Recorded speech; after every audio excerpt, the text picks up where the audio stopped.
Sir வணக்கம். வணக்கம் Nirmal. Sir எப்படி இருக்கீங்க? சூப்பராக இருக்கேன் நிர்மல். வெயில் தான் ஓவராகுது, ஊருக்கு வந்திருக்கேன்.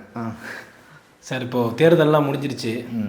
நிறைய பேர் அந்த வாக்கு சதவீதத்துக்கு மாறுபட்ட கருத்துக்கள் சொல்கிறாங்க. ஒரு சிலர் ஏழை விட்டுன்னு இருக்காங்க. ஆமாம், ஒரு சிலர் வந்து திமுக தரப்பில் என்ன சொல்கிறாங்கன்னா எஸ்ஐஆர் காரணன்றாங்க. டிவிகே தரப்பில் என்ன சொல்கிறாங்கன்னா அதுக்கு வந்து எங்கள் விஜய் தான் அவர்கள் தான் காரணம்ன்றாங்க. பொதுவாக என்ன தான் சார் இதில் காரணம்? சரி, இந்த தேர்தலை பொறுத்த வரைக்கும் ஒரு குழப்பமான தேர்தல். ஏன் குழப்பமான தேர்தல்னால் யாராலையும் வந்து கெஸ் பண்ண முடியல யார் வின் பண்ணுவாங்க அப்படின்னு சொல்லிட்டு. திமுகவா அதிமுகவா, இன்னும் நிறைய பேர் வந்து தாவேக்கவா அப்படின்னு சொல்லிட்டு. ஆக்சுவலாக இந்த நேர்காணல் முழுக்க வந்து தமிழக வெற்றி கழகம் பற்றி தான் பேச போகிறோம்.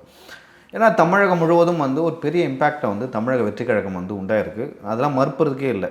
ஏன்னா நாம் வந்து நியூஸில் பார்க்குறோம், சோஷியல் மீடியாவில் பார்க்குறோம். ஏன் அப்படி வந்து நான் நிறைய பேர் குறைச்சி மதிப்பிட்டாங்கன்னா, களத்தில் போய் பார்க்குறதுக்கும் அங்கே இருக்கும் நிறைய டிஃப்ரென்ஸ் இருக்கும். ஆனால் அவங்க வந்து சோஷியல் மீடியாலையும் சரி, தொலைக்காட்சியில் என்ன பேசுகிறாங்களோ அதுவே சில விஷயங்கள் வந்து களத்துலேயும் நடந்திருக்கு. அதெல்லாம் வந்து நான் பெருசாக வந்து இம்ப்ரெஸ் ஆனேன். எங்கே வந்து தமிழக வெற்றி கழகம் வந்து மிகப்பெரிய அளவில் வாக்குகளை வாங்கணும்னா வட தமிழகத்தில் ஓரளவு வாங்கும். அதே போல் தென் தமிழகம் டெல்டாலையும் வந்து வாங்கிறதுக்கான வாய்ப்பு இருக்குது. அதே போல் இங்கே கொங்கு மாநிலத்தில் வந்து அதே போல் அந்த தருமபுரி கிருஷ்ணகிரி அந்த மலை சார்ந்த இடங்கள்லாம் வந்து பெங்களூர் ஒட்டி இடங்களில் வந்து கொஞ்சம் வாய்ப்பு கம்மி தான். மற்ற இடங்களில் வந்து அவங்களுக்கு வந்து ஒரு பெரிய ஸ்கோப் இருக்குது. ஆனால் நிறைய அரசியல் தலைவர்கள் வந்து ஒரு பதட்டத்திலே இருக்கிறாங்க. நம்ம எப்படி சொல்கிறதுனா, இப்போது துறைமுகம் வேட்பாளர் தமிழக வெற்றி கழக வேட்பாளர் அவர்களுக்கும் அதே போல் சேகர் பாபு அவர்களுக்கும் வந்து சண்டை வந்ததாக ஒரு வீடியோ காணொலி பார்த்தேன் சார். ஸோ தமிழக வெற்றி கழகம் வந்து சேகர் பாபு கூட போய் சண்டை போடுறாங்க. அவர் காசு கொடுத்துருந்தார் போல் சேகர் பாபு. அந்த வீடியோ வெளில வந்துச்சு. வீடியோ வெளில வந்தோடனே அதை போய் வந்து தடுக்க முயன்றிருக்காங்க தமிழக வெற்றி கழகத்தை. அப்போ வந்து தமிழக வெற்றி கழகத்துக்கு அவ்வளோ வில் பவர் இருக்குது. நீ ஆளுங்கட்சியாக இருந்தாலும் சரி, அமைச்சராக இருந்தாலும் சரி, நீ வந்து தப்பு செஞ்சால் நான் தட்டி கேட்பேன் அப்படின்னு சொல்லிட்டு அங்கே இருக்கிற ஒரு கேண்டிடேட் போயிட்டு வந்து கேட்டிருக்காரு. அது உண்மையாலுமே வந்து பாராட்டத்தக்கது. அந்த அளவுக்கு வந்து தமிழக வெற்றி கழகம் தமிழகத்தில் வளர்ந்துருச்சா, சேகர் பாபே எடுத்து கேள்வி கேட்குறாங்களா, சண்டைக்கு போகிறாங்க. அவர் ஸ்டாலினே எடுத்து கேள்வி கேட்குறாங்க. ஸ்டாலின் எடுத்து கேள்வி கேட்குறாங்க. இப்போ வந்து சென்னையோட சிஎம்னா வந்து சேகர் பாபு சொல்லுவாங்க. இப்படி பார்த்த சேகர் பாபு அப்படி ஒரு பதவியே இல்லை சார். இல்லை, அவர் அப்படி நினச்சிருக்காரு. அப்படி தான் வாழறாரு அவர். ஸோ அப்படி இருக்கும்பொழுது அந்த அளவுக்கு வந்து அவங்க வளர்ந்துருக்காங்க. அவங்களுக்கு அந்தளவுக்கு கான்ஃபிடென்ஸ் இருக்குது. நீங்கள் நிறைய இடத்துக்கு பார்த்தீங்கன்னா எப்பொழுதுமே ஓட்டு போகிறாங்கன்னா இந்த கட்சி சார்ந்த அடையாளங்களை வந்து நீங்கள் மறைச்சிட்டு அதுக்கப்புறம் தான் போகணும். ஸோ அந்த வகையில் வந்து விஜய் அவர்கள் வந்து மாநாடுகளில் ஒரு ட்ரெஸ் கோட் போட்டு வந்தார்.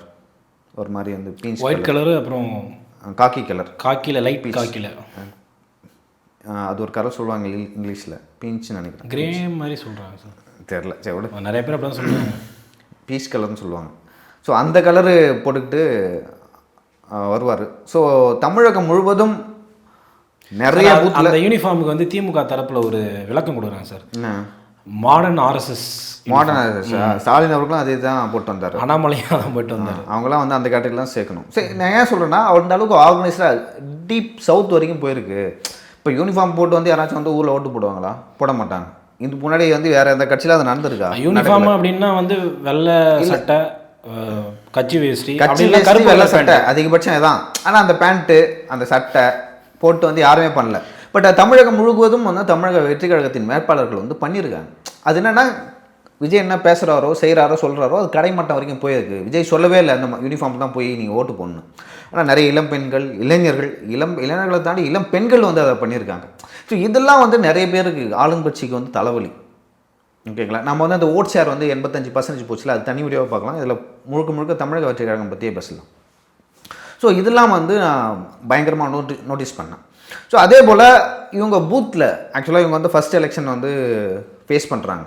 ஓகேவா? இதுதான் ஃபஸ்ட் எலெக்ஷன். இதுக்கு முன்னாடி உள்ளாட்சி தேர்தலில் நிற்கல, நாடாளுமன்ற தேர்தலில் நிற்கிற. அப்படி நிற்கும்பொழுது இவங்க சூப்பராக ஹேண்டில் பண்ணாங்க. திமுகவுக்கும் அதிமுகவுக்கும் இணையாக, ஓகே அவளுடைய சொல்ல முடியாது, அவளுக்கு இணையாக வந்து ஒர்க் பண்ணாங்க. அந்த பூத்துலேயும் சரி, பூத் ஏஜென்ட் சொல்லுவாங்க, அங்கேயும் சரி, இந்த கேன்வாஸ் பண்ணுறதுக்கு ஒரு டென்ட் போட்டு வச்சுருப்பாங்கள்ல, அங்கேயும் சரி பயங்கரமாக வந்து ஒர்க் பண்ணாங்க. இப்போ கேன்வாஸ் பண்ணுறதா இருக்கட்டும், பேசுகிறதா இருக்கட்டும். ஸோ இந்த மாதிரி விஷயங்கள் வந்து பயங்கரமாக ஒர்க் பண்ணாங்க. சார் இப்போது பொதுவாக எல்லாருக்கும் இருக்கிற கேள்வி என்னென்னா, இதனால் ஆட்சி மாற்றம் நிகழுமா, அதை நோக்கி தான் போயிட்டுருக்குதா? ஏன்னா இப்போது திமுகவினர் ஒரு சிலர் வந்து இப்போது நிறையா வந்து ஜேர்னலிஸ்ட்டு அவங்களாம் வந்து நிறைய வந்து எதிர்ப்பு தெரிவிக்கிறாங்க. என்னென்ன என்ன சொல்கிறது, ஒருத்தர் வந்து என்ன சொல்கிறாருன்னா, அந்த சோழிங்கநல்லூரில் இருக்கிற ஐடி கம்பெனியில் இருக்கக்கூடிய அந்த ஊழியர்களுக்கெல்லாம் சோறு போட்டது திமுக தான் அப்படின்ற மாதிரி. ஏன்னா எலெக்ஷனுக்கு அப்புறமும் பேசிகிட்டு இருக்காங்க. அது வந்து ஒரு விரக்தியின் உச்சமா, இல்லை வந்து அது பொதுவாக அவங்களுக்கு எழற கோவமா?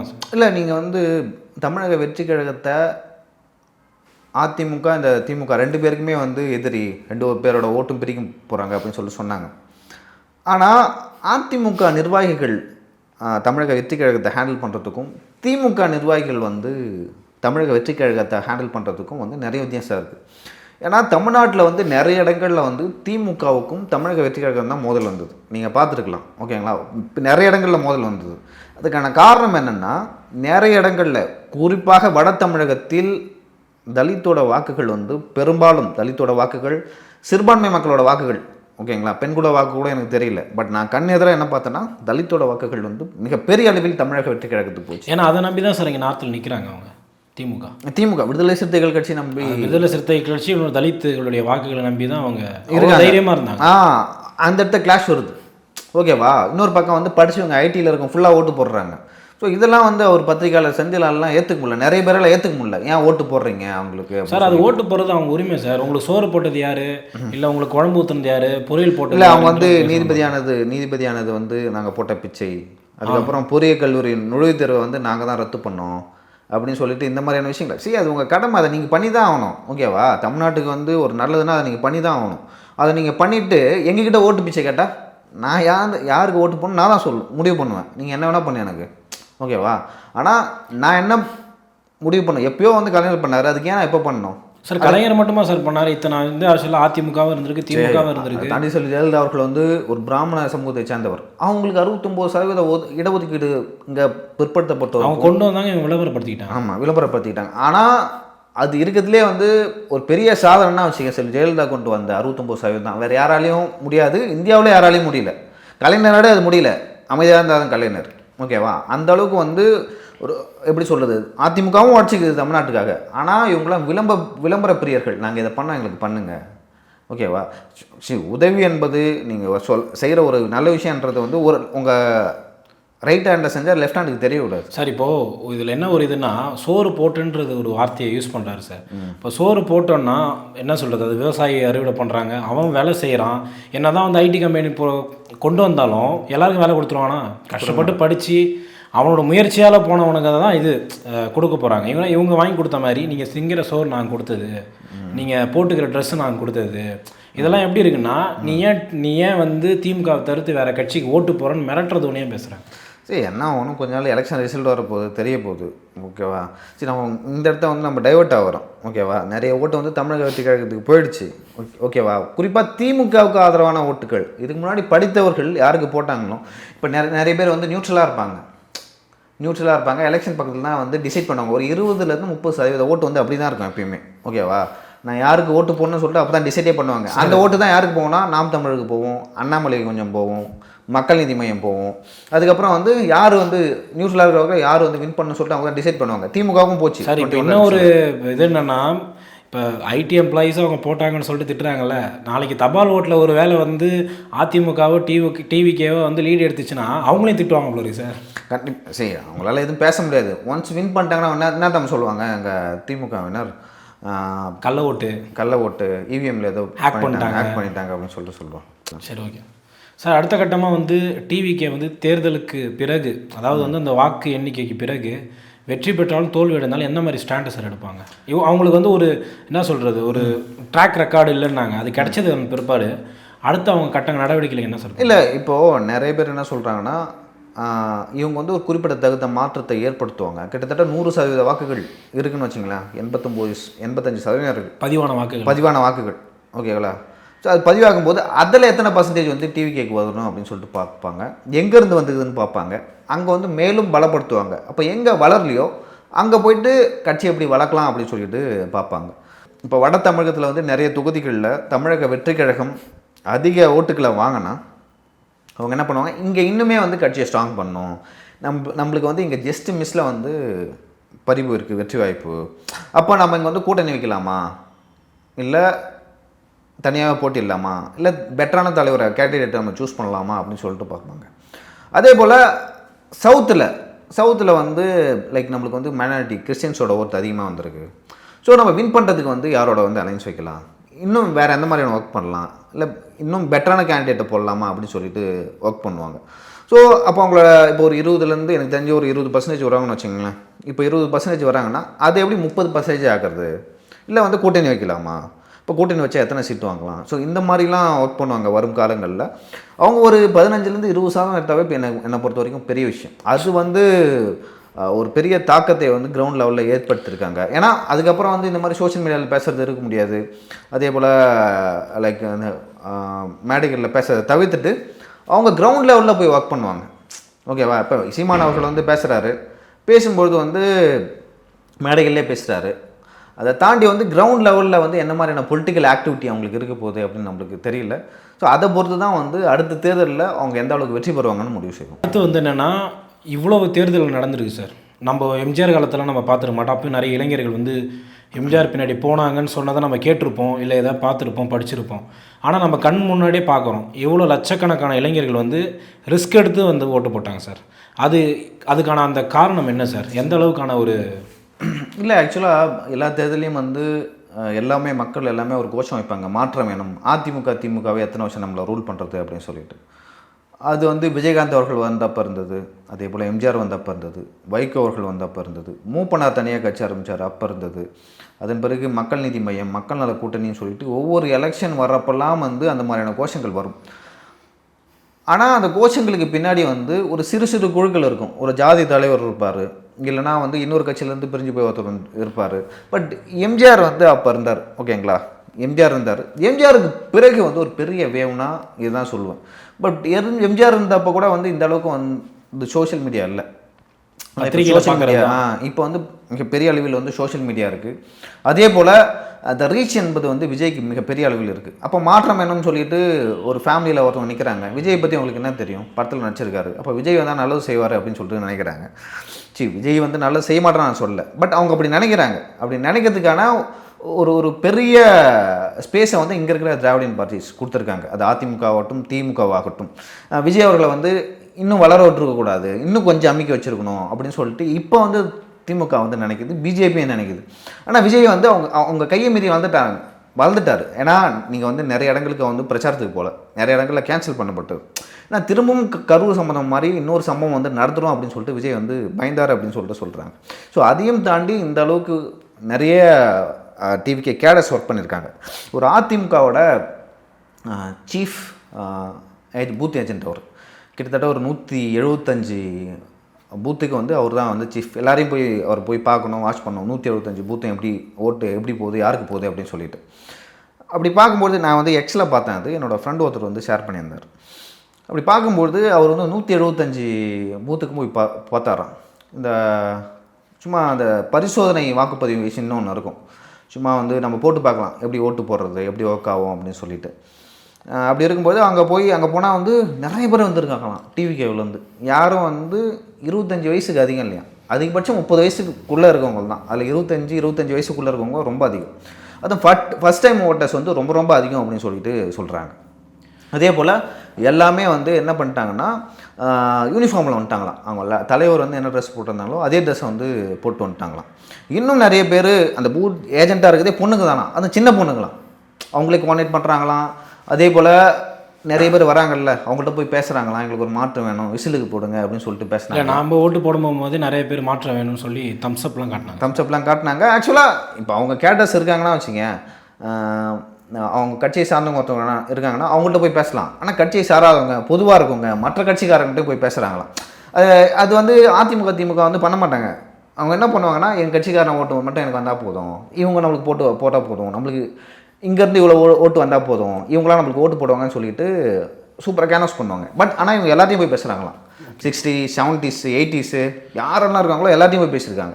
ஸோ அதெல்லாம் வந்து ஒரு பெரிய இம்பேக்டை களத்தில் ஏற்பட்டுன்னு சொல்லிட்டு சொல்கிறாங்க. ஒரு சில பேர்லாம் போயிட்டு என்னன்னு சொல்லியிருக்காங்களா, ஒரு ஆயா படுத்திருக்காங்க சார், ஒரு பாட்டி. அவங்கள்ட்ட போயிட்டு நீ யாருக்கு ஓட்டு போட்ட, நீ யார் ரசிக்கிறவனே எம்ஜிஆர்னு சொல்கிறாங்க. எம்ஜிஆர் வந்து இப்போ மறுபிறவி எடுத்திருக்காரு, அதனால் இவர் தான் எம்ஜிஆர் இப்போதைக்கு, அதனால் வந்து எம்ஜிஆருக்கு தான் போனோடனே அந்த பாட்டி நான் போட்டுடுறேன், அந்த அளவுக்கு வந்து கேன் வாஷ் பண்ணுறாங்க. அந்த அளவுக்கு கேன் வாஷ் பண்ணுறாங்க. லைக் அந்த சின்னமும் வந்து சரியான சின்னம். ஸோ அதுக்கு பின்னாடி வந்து பிஜேபி பயங்கரமாக ஒர்க். சார் இன்னொன்று என்னென்னா, வெஸ்ட் பெங்கால் எலெக்ஷனில் நிறைய சுயேட்சைக்கு வந்து அது சின்னம் கொடுத்துருக்கானுங்க. அங்கே இருக்கிற சுயேட்சைகள்லாம் வந்து விஜய் ஃபோட்டோவை பயன்படுத்துகிறாங்க சார். அங்கே அந்த மீம்ஸ்லாம் வருது சார் இப்போது. அந்த அளவுக்கு வந்து வெஸ்ட் பெங்கால் வரைக்கும் அங்கே இருக்கிறவங்களுக்கு தெரிஞ்சிருக்கு ஓரளவுக்கு. அந்த அளவுக்கு ஒரு ரீச் சரியான ரீச் இருக்குது. ஓகே, விசிலுக்கும் லைக் அந்த சின்னத்துக்கும் விஜயோட கட்சிக்கும் ரீச் இருக்குது. அவங்க பெரிய ஒரு இம்பேக்ட் ஏற்படுத்த போகிறாங்க. அது வந்து நான் ஆட்சியை பிடிக்க போகிறாங்க, இல்லை இத்தனை சீட்டு பிடிக்க போகிறாங்கன்னு நான் இப்போயே சொல்ல முடியாது. அது வந்து தவறலாம், இல்லை நான் சொல்கிறதோட அதிகமாக சீட்டு வாங்கலாம், இல்லை கம்மியாக வாங்கலாம். சரி, நம்ம பொறுத்து இருந்து பார்க்கணும். ஓகே, நிறைய பேர் வந்து தமிழக வெற்றி கழகத்தின் தொண்டர்கள் வந்து கோச்சிக்கிறாங்க. என்னென்னா நீங்கள் வந்து குறைச்சி மதிப்பிடுறீங்க. நானுமே வந்து சில இடங்களில் வந்து குறைச்சி மதிப்பிட்டுருக்கேன். ஏன்னா அவங்க சோஷியல் மீடியாவில் பேசுவாங்க. இப்போ சீமான் வந்து லைக் சோஷியல் மீடியாவில் தேர்தல் வச்சுன்னா அவர் தான் வந்து வின் பண்ணுவார், அவர் தான் சிஎம் வரும்னு நிறைய பேர் வந்து சொல்லுவாங்க. ஸோ அந்த மாதிரி தான் நான் நினச்சேன். ஆனால் கிரவுண்ட்லேயும் இவங்க குறிப்பிடத்தக்க இது இம்பேக்டை ஏற்படுத்துகிறாங்க. அந்த இம்பேக்ட் என்னவாக இருக்க போகுது, எத்தனை பர்சன்டேஜ் ஓட்டு, அது எவ்வளோ சீட்டாக கன்வெர்ட் ஆக போகுது, யார் பாதிக்கப்பட போகிறாங்க அப்படின்னு சொல்லிட்டு May 4க்கு அப்புறம் தான் தெரியும். நம்ம அதை இப்போவே டிசைட் பண்ணக்கூடாது அப்படின்னு சொல்லிட்டு சொல்கிறான். என்ன ஓட் பேட்டர்ன் இருக்குது, எந்த ரீஜியன்லேருந்து ஓட் வாங்கியிருக்காருன்னு சொல்லிட்டு அப்போ தான் தெரியும். சார் இப்போ எப்படின்னா, ஒரு வேளை விஜய் அவர் வருகை இல்லை விஜயோட தாக்கத்தினால் திமுக வந்து ஆட்சியிலேருந்து இறங்குற மாதிரி ஒரு சுச்சுவேஷன் வந்துச்சுன்னா திமுகக்காரங்களுடைய மனநிலை எப்படி இருக்கும், இல்லை டிவிகேக்காரங்க இல்லை அந்த இளைஞர்கள்லாம் வந்து டிஎம்கே எப்படி ஹேண்டில் பண்ணுவாங்க? இல்லை, அதை நம்ம எப்படி பார்க்கணும்னா, ஒரு கட்சி ஆரம்பிக்கிறாங்கன்னா அந்த கட்சி வந்து ஒரு நோக்கத்துக்காக ஆரம்பிச்சிருப்பாங்க. இப்போ திமுக வந்து மொழி போராட்டத்திலேருந்து ஆரம்பிக்கப்பட்ட ஒரு கட்சி. அப்படி ஆரம்பிக்கப்படும் பொழுது இப்போ அதுக்கான தேவை இருக்கா அப்படின்னு கேட்டிங்கன்னா இல்லை. அதே போல் சாதி இருக்குது, சாதியை வச்சு அவங்க அரசியல் பண்ணலாம். அதில் வந்து நிறையா லைக் பொலிட்டிக்கலாக சில விஷயங்கள் பண்ணலாம், பொலிட்டிக்கல் ஆக்டிவிட்டியாக. ஸோ அதற்கான தேவை இருக்குது. இன்னுமே வந்து நீங்கள் பார்த்தீங்கன்னா மாநில சுயாட்சி அதெல்லாம் வந்து பேசிகிட்டு இருக்காங்க. பட் லைக் பேசுகிறாங்க, பட் அது எந்த அளவுக்கு வந்து செயல்படுத்துகிறாங்க அப்படின்னு பார்த்தீங்கன்னா இல்லை. ஸோ இங்கே வந்து விஜய் அதான் பேசுகிறாரு, திமுகவோட சூப்பராக பேசுகிறாரு. என்ன பேசுகிறாங்க, திமுகவும் பிஜேபியும் வந்து அண்டர் டீலிங்கில் இருக்காங்க அப்படின்னு சொல்லிட்டு டக்குன்னு உடைக்கிறாரு. அப்போது திமுகவும் பிஜேபியும் ஒன்றா இருக்காங்கன்னா நாம் வந்து அவங்களுக்குள்ளே இருக்கிற லிங்கை வந்து உடச்சி விடணும். ஏன்னா இவங்க பொய்யான ஒரு சமூக நீதியை பேசுகிறாங்க, இவங்க வந்து பொய்யாக வந்து நிறைய வாக்குறுதிகள் கொடுக்குறாங்க, இவங்க பொய்யாக வந்து பிரச்சாரங்கள் பண்ணுறாங்க, இவங்க பொய்யாக வந்து சமூக நீதி அதே போல் சாதி அரசியலில் பேசுகிறாங்க. ஆனால் அவங்க பின்னாடி வந்து விஷபத்தரமான கருத்துகள் வந்து நிறைய இருக்குது. ஃபார் எக்ஸாம்பிள் வந்து இங்கே இருக்கிற ஒரு அமைச்சர் வந்து ரெட்டியார் மாநாட்டில் கலந்துருக்கிறாரு, நாயுடு மாநாட்டில் வந்து ஒரு அமைச்சர் கலந்துக்கிறாரு. இவங்க சமூக நீதி பேசிட்டு அப்படி பண்ணுறாங்க. பட் என் கட்சியில் அப்படி இருக்காது. பட் அதுக்கு ஒரு எக்ஸ்ப்ளனேஷன் கொடுப்பாங்க சார். நாங்கள் வந்து எந்த சமூகங்களுக்கும் வந்து எதிரானவர்கள் கிடையாது, அந்த சமூகங்களுக்கு கிடைக்க வேண்டிய அந்த இடஒதுக்கீடு, அந்த நீதி, என்ன சொல்கிறது, அவங்களுக்கான உரிமைக்காக நாங்கள் அதில் கலந்துக்கிறோம் அப்படின்ற ஒரு எக்ஸ்ப்ளனேஷன் அவங்க கொடுப்பாங்க. அப்போ நீங்கள் எல்லா ஜாதி மாநாட்டிலும் போய் கலந்துக்கணும், ஓகேவா? உங்கள் ஜாதி மாநாட்டில் மட்டும் கலந்துக்கூடாது, ஓகேவா? உண்மையாகவே உங்களுக்கு அக்கறை இருந்தால் நீங்கள் வந்து இப்போ ஒரு ரெட்டியார் சமூகத்தை சேர்ந்தவர், வன்னியர் சமூகத்தை சேர்ந்த ஒரு மாநாட்டிலும் அதே போல் தலித்துகளுக்கு ஆதரவாக நடக்கிற ஒரு மாநாட்டிலையும் போய் கலந்துக்கணும், ஓகேங்களா? அப்படி இருந்தால் நம்ம ஒத்துக்கலாம். அது எந்த அளவுக்குன்னா, இப்போ ஆதவர்ஜனா அவர்கள் விஜய் கொட்டு ஆனந்த விகடனில் வந்து ஒரு நிகழ்ச்சி நடத்துகிறாரு. எல்லோருக்குமான தலைவர் அம்பேத்கர்னு ஒரு நிகழ்ச்சி நடத்துகிறாரு. அவங்க கூட்டணி கட்சியில் இருக்கக்கூடிய திருமாவளவன் அவர்களையே போக விடாமல் தடுத்தாங்க சார். அந்த அளவுக்கு தான் அவங்களுடைய பார்வை இருக்குது தலித் மக்கள் மீது. இல்லை, ஆக்சுவலாக அவர் திருமாவளவன் அவர்கள் வந்து எடுத்த முடிவு சரியான முடிவு. நான் தேர்தலில் நிற்க போகிறேன் அப்படின்னு எடுத்த முடிவு சரியான முடிவு. அதை வந்து திமுகவின் தலைமை புரிந்து கொள்ளவில்லை. சரி, அவர் அனலைஸ் பண்ணுறாரு, கிரவுண்டில் ரிப்போர்ட் எப்படி இருக்குது, ஓட்டு எப்படி கன்வெர்ட் ஆக போகுது, நாம் நின்னா தலித் மக்களோட ஓட்டை வந்து எப்படி தடுக்கலாம் அப்படின்னு சொல்லிட்டு அவர் முன்கூட்டியே கணிச்சிருக்காரு. ஆனால் அவரை மிரட்டி அவர் நிற்கவே கூடாது அப்படின்னு சொல்லிட்டுருக்காங்க. அதை வந்து திமுக May 4க்கு அப்புறம் வந்து ரிலீஸ் பண்ண நினைக்கிறேன். இப்போ என்னென்னா, இப்போ டிவிக்கு அவரே நிறைய மாநாடுகளில் பேசியிருக்காரு, நிறைய இன்டர்வியூவில் சொல்லியிருக்காரு. அதாவது குறிப்பாக விடுதலை சிறுத்தைகளை சார்ந்த இல்லை தலித் சமூகத்தை சார்ந்த நிறைய இளைஞர்கள் வந்து விஜய் பின்னாடி போகிறாங்க. அதுக்கான காரணமாக அவர் என்ன நினச்சிருப்பார்னா, ஒருவேளை என்னுடைய இது என்னென்னா, இவர் வந்து தேசிய அரசியலில் வந்து தன்னுடைய பாதையை திருப்பினதில் இந்த மாநிலத்தில் இருக்கக்கூடியது இழக்கிறார் அவர். இல்லை, அது சரி, நம்ம அப்படி பார்க்கக்கூடாது. ஆக்சுவலாக விஜய் வருகைக்கு முன்னாடி ஓகே, அவர் தேசிய அரசியல் இருந்தாலும் பரவாயில்ல, இங்கே இருக்கிற ஓட் பேங்க்கை வந்து யாருமே கேப்சர் பண்ண போகிறதில்ல அப்படின்னு சொல்லிட்டு தைரியமாக இருந்தார். ஆனால் விஜய் அரசியலின் வருகைக்கு பிறகு அந்த வாக்கு வங்கியில் ஒரு பாதிப்பு வரும்போது நான் மாநில அரசியல் தான் இனிமேல் கவனம் செலுத்த போகிறேன். 2026 தேர்தலுக்கு பிறகு தமிழ்நாடு அரசு சூழலே மாறப்போகுதுன்னு சொல்லிட்டு ஒரு வார்த்தை சொன்னார்ல அவர். அதுக்கான காரணம் என்னென்னா இதுதான். சார் ஒருவேளை வந்து அவர் நாடாளுமன்ற தேர்தலில் தேசிய அந்த கண்ணோட்டத்தில் இருந்ததில் ஒரு நியாயம் இருக்குது. ஏன்னா அந்த டைம் வந்து நம்ம பிரதமரை தேர்ந்தெடுக்கிறது இது. அப்போ நம்ம மக்களும் வந்து அறிவாக இருந்தவர்கள். எப்படின்னா நம்ம பிரதமர் வந்து யார் வரணும் வரக்கூடாதுன்னு அப்படின்னு வாக்களித்தாங்க. ஆனால் இந்த முறை வந்து அதோடைய இன்ஃப்ளாக்ட் வந்து அப்படியே அதோடைய தாக்கம் வந்து அப்படியே மாறி இருக்கு சார். இல்லை அது மாறி இருக்கு. நான் என்ன சொல்கிறேன்னா லைக் திருமாவளவன் அந்த மாதிரியான ஒரு முடிவை ஏன் எடுத்தாருன்னா லைக் விஜயால நம்மள வாக்குகள் போக போகுது அப்படின்னு சொல்லி அவர் புரிஞ்சுக்கிட்டார். இப்போ அவர் எலெக்ஷன் என்ன தடுக்கலாம்ல, களத்தில் போய் பேசலாம்ல, அதை வந்து தலித்தில் எனக்கு அக்செப்ட் பண்ணிப்பாங்க. அதை வந்து முன்கூடியே முடிவு பண்ணுறாரு. அது திமுக புரிஞ்சிக்கல அப்படின்னு நான் ஃபீல் பண்ணுறேன். ஒருவேளை வந்து அதுக்கு காரணமும் திமுகவாக இருக்கலாமா சார்? தெரிஞ்சோ தெரியாமலும் அந்த முடிவை அவங்க பண்ணிட்டாங்க. தெரிஞ்சோ தெரியாமல் பண்ணிட்டாங்க. May 4க்கு அப்புறம் அவங்க வருத்தப்படுவாங்க அப்படின்னு நான் நினைக்கிறேன்.